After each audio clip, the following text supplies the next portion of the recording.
Bienvenue! Aujourd'hui, on s'attaque à un gros morceau, la sécurité au cœur de Linux, celle de son noyau. On a une synthèse, un guide technique aussi, qui parle des appels système, des rootkits, enfin des bases quoi. L'idée, c'est de rendre tout ça un peu plus clair, de comprendre comment ça marche dedans et où sont les risques, sans être forcément un super expert. On va parler Apple System, séparation noyau utilisateur, très important ça, rootkits, faille 0D, et même comment on peut interagir avec ce noyau.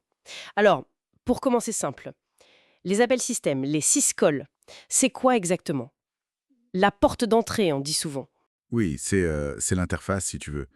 Quand une application normale dans l'espace utilisateur a besoin de faire quelque chose de privilégié, comme lire un fichier, ouvrir une connexion réseau, elle doit demander au noyau via un appel système.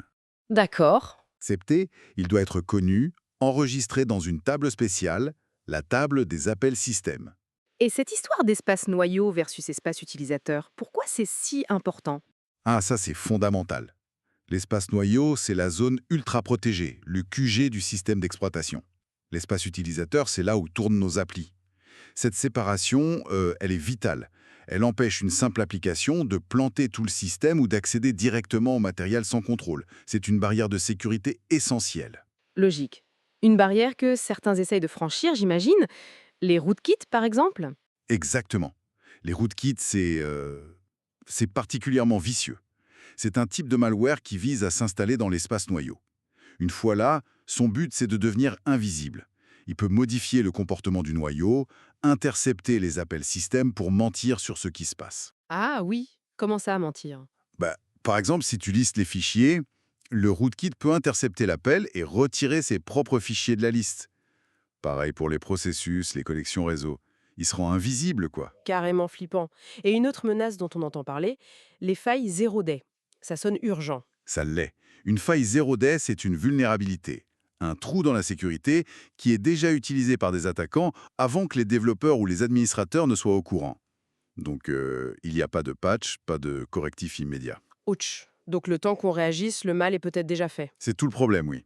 C'est une course contre la montre, dès qu'elle est découverte publiquement. On a parlé de technique là, mais l'humain dans tout ça, l'ingénierie sociale, ça joue un rôle pour atteindre le noyau? Ah mais carrément, hein. C'est souvent le point de départ.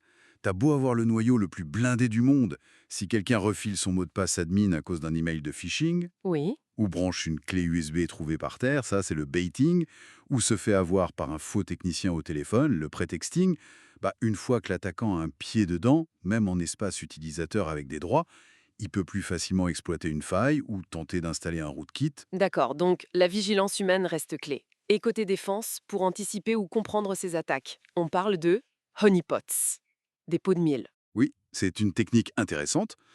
Un honeypot, c'est un système leurre. On le configure pour qu'il ait l'air intéressant pour un attaquant, peut-être même un peu vulnérable exprès. Le but, c'est pas de le protéger, mais d'attirer les attaquants pour voir ce qu'ils font. Quelles méthodes, quels outils ils utilisent. C'est pour apprendre en fait. Malin. Pour mieux se défendre après sur les vrais systèmes. Exactement. C'est du renseignement sur la menace. Et si on veut, nous, légitimement, interagir avec le noyau, par exemple ajouter notre propre appel système, c'est possible? Oui, c'est possible, mais c'est pas anodin.